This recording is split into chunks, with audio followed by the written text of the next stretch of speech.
আধারটুকু আগলে এই কপালে তুমি সূর্য এঁকেছিলে।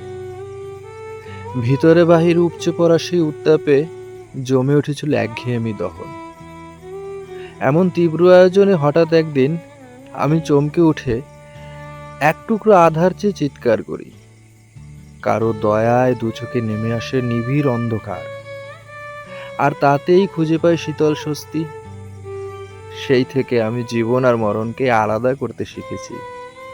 চিনেছি হাসি ও কান্নার গাণিতিক দূরত্ব, বিরহ আর মিলনের ব্যবধানটুকু হাতে নিয়ে এখন আমি সময়ের ভিতরে হাঁটি।